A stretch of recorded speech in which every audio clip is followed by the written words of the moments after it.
Newton क्यों खोज रहा था पारस पत्थर? पारस पत्थर, प्रलय की तारीख, अपने अंतिम दिनों में ये सब क्यों खोजने में लग गए आइजैक न्यूटन?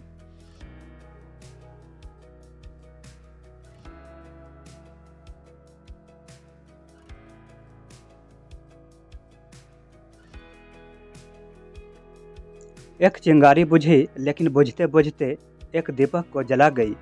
साल 1642 में गैलीलियो ने अपनी अंतिम सांस ली और उसी साल जन्म हुआ आइजैक न्यूटन का, वह शख्स जिसने गिरते हुए सेब को देखा और गुरुत्वाकर्षण के सिद्धांत की खोज कर डाली, जिसने गति के वह 3 नियम बनाए जिनसे सारी दुनिया चलती है।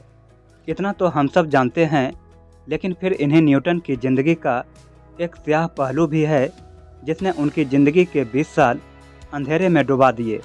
वह पारस पत्थर की खोज करने लगा, ढूंढने लगे वह द्रव्य जिसे पीकर इंसान अमर हो जाता है, और अंत में गणना करने लगा उस तारीख की जिस रोज़ दुनिया खत्म हो जाएगी। आज जानेंगे विज्ञान और जादू दोनों को अपनी हथेलियों पर लेकर चलने वाले भौतिकी के इस पितामह की कहानी। न्यूटन का बचपन। न्यूटन की मां के अनुसार जब वह पैदा हुआ तो इतना छोटा था कि एक मग में समा जाए। पैदा होने से पहले ही पिता की मृत्यु हो चुकी थी और पैदाइश के कुछ दिन बाद मां ने किसी और से शादी कर ली। न्यूटन की परवरिश उसके नाना नानी ने की। बचपन से ही काफ़ी मेधावी था। 6 साल की उम्र में उसने अपना पहला मॉडल बनाया, एक चकड़ी जिस पर ऊपर चूहा घूमता था और नीचे आटा पीसकर निकल आता था। हालांकि मां के छोड़े जाने और पिता की मौत से उसे काफ़ी अकेला भी कर डाला था।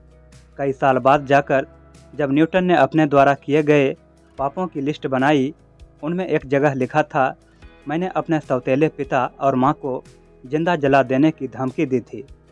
न्यूटन जब स्कूल गया, वहाँ एक लड़का उसे बुली कहता था। शुरुआत में उसके नंबर भी कम आते थे, लेकिन फिर उस बुली लड़के को दिखाने के लिए उसने मेहनत करना शुरू किया और अच्छे नंबरों में पास हुआ। इसी दौरान 5 साल तक उसने एक फार्मासिस्ट के यहाँ काम किया।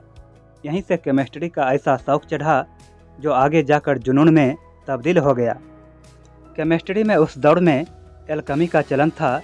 एल्केमी यानी केमिस्ट्री की ऐसी विद्या जिसमें पारस पत्थर और अमरता देने वाले द्रव्य की खोज की जाती थी। हालांकि वो आगे की बात है, पहले चलते हैं सीधे उस सब्जेक्ट की तरफ जिससे हम सभी न्यूटन को जानते हैं, यानी ग्रेविटी की खोज। कैसे खोजी ग्रेविटी? आम धारणा है कि न्यूटन ने गिरता हुआ सेब देखा और ग्रेविटी का पता लगा लिया, लेकिन ये बात सही नहीं है। हजारों लोग रोज़ चीज़ों को गिरते हुए देखते थे, लेकिन न्यूटन वह पहला व्यक्ति था जिसने सवाल पूछा, क्यों? कारण एक और भी था। ग्रेविटी की खोज से पहले न्यूटन ने सालों तक ग्रहों की चाल पर शोध कर रहा था। 1661 में न्यूटन ने कैम्ब्रिज यूनिवर्सिटी में दाखिला लिया।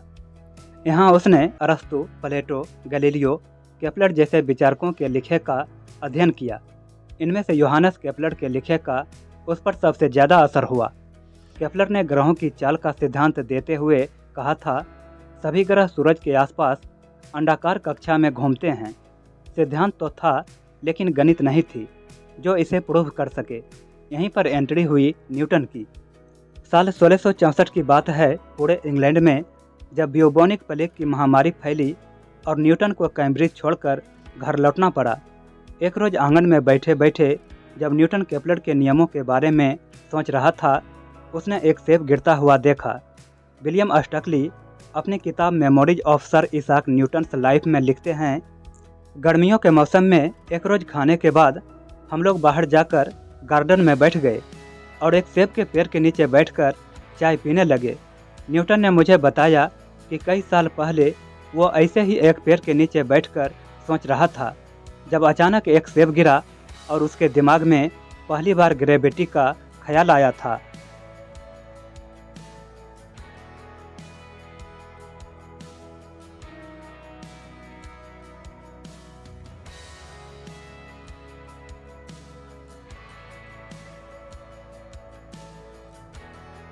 ख्याल ये था कि जो बल इस सेब को धरती की तरफ खींच रहा है, क्या वही ग्रहों को अपनी कक्षा में बनाकर रखता है?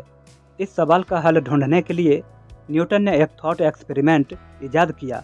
जो कुछ इस प्रकार था।